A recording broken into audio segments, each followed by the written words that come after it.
Hello and good afternoon. This is Grillenheimer. Welcome back. This is for my Transformer fans. And oddly enough, I thank you guys. I get a lot of views on my homemade stuff, and probably just for the characterization alone. Maybe not the artwork, maybe not the cards, but just the characterization and the new characters that I have presented and created, I'll admit, are interesting. The style, my best friend, or only whatever, hardly ever get to see him much at all either, because we both have kids. He enjoys them too, and I've shown them to him, and he thinks it's very reminiscent of the old Marvel comic book style. Of course, there were at least more than a handful of artists that did the Transformers way back in the actual mid 80s to Generation 2 and whatnot, and I actually like the style of Generation 2, and I want to say we may have actually seen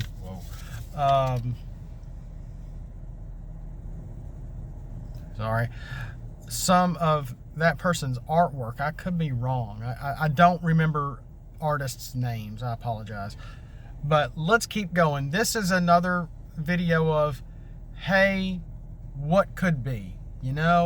Another silly episode of, what can they do? We've already got a glimpse of Wave 4 for the artwork, and when you buy a box, you do get the Thripticon card, which is wonderful, which is really cool in his card. So I don't have the Metroplex deck.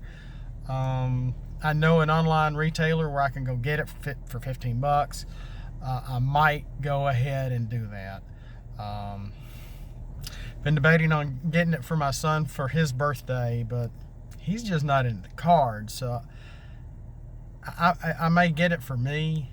I hate doing that, like I need any more cards. I don't know, but he loves playing cards. He loves card tricks. He likes trying to get me to play card games with him, like Uno and etc. I guess because, whoa, sorry, I can't do that. But anyway, gimmicks. This game has been a lot about bringing new gimmicks into the gameplay with pretty much each wave, from the upgrades to abilities like bold and tough and pierce, adding new colors like the black for pierce, the green for to take out of your battle cards that you battle with, etc.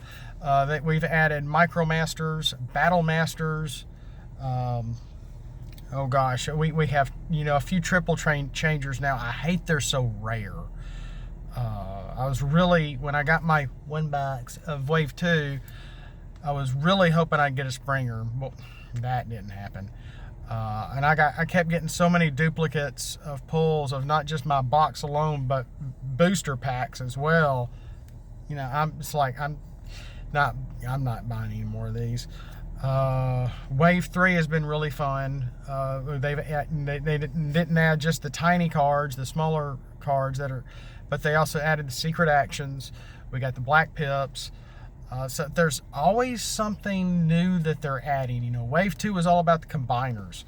And I got to thinking, I collected the Pokemon cards around 98 and 99, somewhere in there, just because it was something to collect. I shouldn't even bought them in the first place. And I bought them for a while. I stopped. And then we had kids, and I thought, maybe we can do something with these. I had to learn how to play the game first. That was around 2008-ish, like 10 years ago, 9 to 10 years ago. I learned how to play it, and I taught my daughter how to play it, and we played it a good bit. And she liked it, and she didn't like it, but we had fun with it, and now she thinks she's too old, but she still likes Pokemon to some extent as a teenager. My son likes Pokemon, but neither one of them will play the game with me anymore once I finally figured out how to play. So with that in mind, I'm not talking about Pokemon. I'm back on Transformers, the card game. Is that for Wave 4 or 5, Now, Pokemon had a card, like they called them arena cards. Arena cards that could do special abilities. And I got to thinking, what if they brought something to that aspect to Transformers, but it could be a battle card that you could pull and change the whole gameplay based on that area. And instead of just having them so sporadic, I mean, all the Pokemon cards that I ever collected, I have less than 5 arena cards in the few years I collected those silly things. And even then, there was weird stipulations on when you could play them, what they did, how long they lasted, the whole game, whatever. Well, what if they brought that aspect to Transformers? Except we have a whole lot more of them. They're not super rare. Well, maybe rare to an extent, where the battle is taking place in the Transformer worlds. That's where I bring my notes out. Because I started thinking about this today at work, and I started writing stuff down. For one, Cybertron. Well, where on Cybertron? Cybertron has multiple layers. I myself, back in the day, around 88 or 89, or maybe later, tried making my own D&D version of Transformers. It was really interesting. I didn't know much about D&D at all. But I did something, and when I did, I was trying to make maps, and that was based on all these layers of mazes and in the depths of how far you went into the depths of Cybertron. That kind of was inspired by an old computer game called Temple of Apshai, as well as the Gauntlet series. As much as I enjoyed the Marvel comic line, because remember, they went into the depths of Cybertron, and it was Grimlock and a loopy Rodimus or Hot Rod accidentally coming across the face of Primus in the depths of Cybertron, which was just so cool. Parts of Cybertron, space, anywhere in space, or in a ship. And then I have the Ark in space, or the Ark at the volcano, or inside the Ark in the volcano itself. The Decepticon headquarters underwater. Different cities. There was one city, or one or two cities that we kind of saw in the old G1 cartoon, like the whole deal about Decepticon Day, and it was like there was one out of part 1 through 3, and it was that's loosely where Dark of the Moon's plot ideas came from. The Autobots were jettisoned to the sun on purpose by Megatron so he could take over the Earth, etc., etc. What about that city? And then there's the cities out of the movie. Not many, but in the very first movie, when Spike is running around with the Allspark in his underarm, it's a name of a city, but it's very bland. It's very bland, and I liked looking at the street names. There was no street, avenue, drive, road, or anything. It was just name, just a name on the green sign hanging over a street. It was just, I found that funny. Just little details like that in movies just make you just kind of snicker. Not many people catch that kind of stuff. And then there's Autobot City, from the movie, which in a sense was Metroplex. In a way it wasn't. I mean, there were parts of it that looked like Metroplex, but the city was much bigger than him, actually. The Golden Lagoon. What if there was a Golden Lagoon card in the areas from the comic book? Because they went a few different places in the comics as well. Possibly like the Witwicky's house. Or the Witwicky's garage where Sparkplug, worked or whatever, or BlackRock's oil company, fighting over the oil company on the game. I doubt we'd see Carbamia. Of course, the name itself is a joke. I did not even catch that as a kid. It went over my head. Let me tell you, I had no idea. And that was the whole reason Casey Kasem left the show. I didn't know. I was like 12, 13 years old. I didn't catch these adult jokes the adults were putting in the show. Quintessa. There's at least 3 different parts to Quintessa. The surface, the underwater, and the courtroom. The planet of junk, Rekgar's planet. Boom, easy. The surface of Unicron, inside of Unicron. The planet Lithone. And even though I wrote down, not even mentioned, I'm mentioning them. I don't know that much about Robots in Disguise, though that was basically Transformers 2000. I saw a little of it. It was based on a city or two. Fortress Maximus woke up, blew up a city because he didn't know where he was. They banned that episode in the States. The places out of Robots in Disguise, places out of the new Rid show, maybe. Beast Wars, I'm sure we're already seeing trickles of other characters from the other universes in the battle cards already. Dinobot Island. Places from Transformers Prime. Now, we didn't get a whole lot of places in Transformers Prime. There was the floating Decepticon ship. The Autobots had their little headquarters in the desert, etc., etc., or even Silas's complex. So there's a few ideas there. I don't know much about the Armada trilogy because it seemed tailored to 5-year-olds, and I'm thinking, I'm not watching this. The artwork was okay. The toys at the time were squarer than G1. They were big and clunky, and it's like, who are they catering this to? And a lot of us at my age at that time, that's when we're like, no. Unicron did eventually show up. It took him like a whole week to transform. Starscream actually died. The Autobots tried, going through woods without taking down the trees, and all sorts of silly stuff like that. And then what about, even areas from the movie verses? Well, I've already kind of mentioned that, but hey, they went to the pyramids, as well as some other places. They got Megatron, the Constructicons got Megatron out of the depths of the ocean as well. And there's all sorts of different planets from the old G1 show. The planet where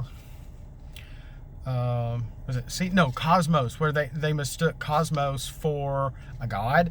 There was the planet where the Decepticons took Galvatron to get right in his head. It was all based on psychology, and I didn't catch all the humor as a kid, but it's just hilarious now, and I thought it was funny back then. Oh goodness. Then there was the planet where the Transformers were tiny, that were like toys, and they had the big ugly kids, alien kids, and he got them away in his little rocket. Oh gosh. And then there's the little outfit where that was very Star Wars-ish, and they stole Star Wars characters in the old 80s show as well, where they would all come together and have a drink, and bounty hunters would all meet. Octane and Sandstorm went there together, I think, and it was it's like a space station in space where everybody could come and meet and do whatever, do things under the table, blah blah blah, will and deal kind of thing. That's a possibility. That and other things that show up and just there's so many places throughout all of the Transformer universe. We could start seeing.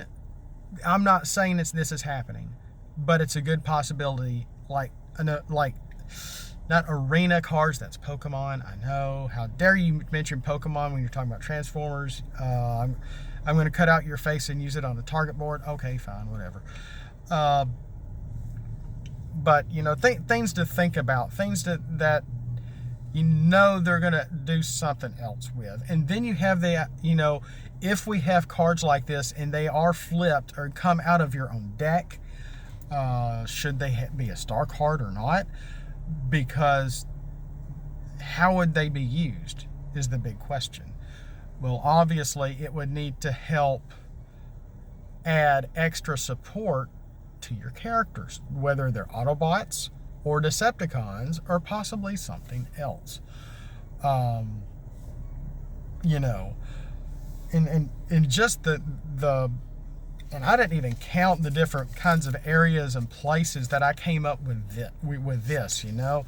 So, and I got to thinking that in this vein of placement cards or scenario cards, let's just call them their scenario cards, and you pull one and you play it, and it precedes your the other player's scenario card. So then the whole game gets swapped from, say, being on excuse me, the depths of Cybertron, and then the fight then continues. That and when you're on Cybertron, your enemy's characters are boosted by defense or attack or something, and then you play your scenario card, and they have to scrap theirs. Yours overtakes theirs, and now you're supposedly fighting, say, at a space bridge. Pick the, you know, it could look like the G1 space bridge. It could look like the space bridge from Transformers Prime. It could look like the space bridge from Beast Wars, whatever. You know, pick a space bridge, and you could be fighting around a space bridge, and that would go into your favor as to something else. You know, we're going to see new gimmicks in this game, or it might even be able to pull another character out from your pile, not from your KO pile, but another character you own, not in play, added into your star count or something strange. I continue this thought process that they are going to create a way to break their own 24-star rule. I feel it coming. I see it coming. And when I did a video about, I think it was in my Ironsides versus Space Debris, and somewhere in there, if you happen to watch that, I asked about the micro, oh gosh, I forgot the name of the card. I'm on location, I'm not at home. And it's the one where Soundwave is petting Ravage. Micro transceiver, micro something. I was listening to how those cards are, the Micromaster kind of cards are played. And I think I thought it was an untap ability. It is a tap ability. That you can do once you tap it, as long as the certain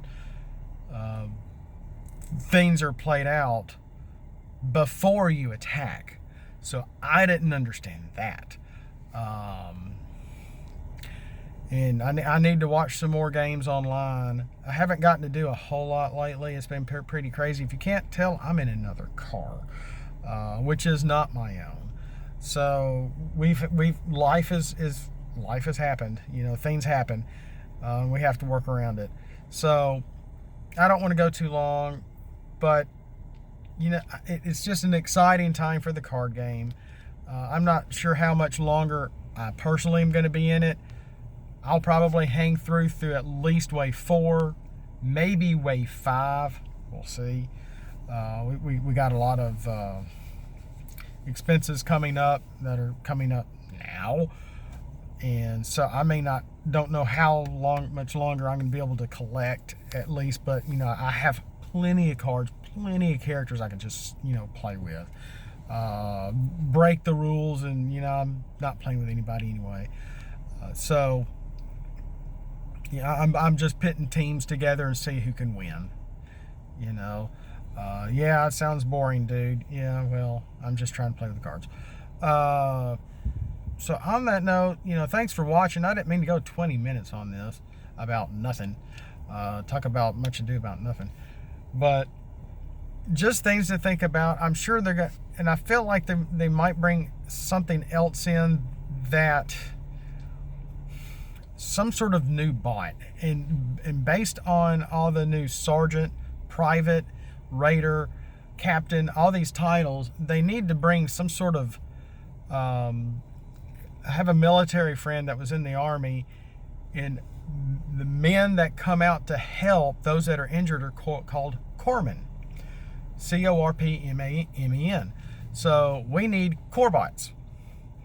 And that would be kind of like a medic card, but not medic.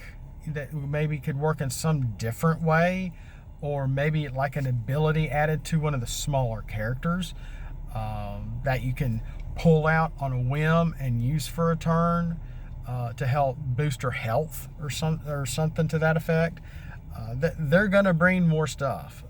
They're not being stagnant in the rules at all. We are just all having to catch up. 3 months here, 4 months there, 3 months here. Wave 4 comes out in November, I believe. This is an exciting year. It's been a quiet year for the toys. I did see Brunt in one of my local Walmarts, which is one of the characters that you get to hide under Thrifticon to pull him out when you pull out those cards to be able to pull somebody out. You just can't flip him like Metroplex. So thank you for watching. I didn't mean to go this long, and we'll see you next time. Have a blessed day, and well, I've already said it. See you next time.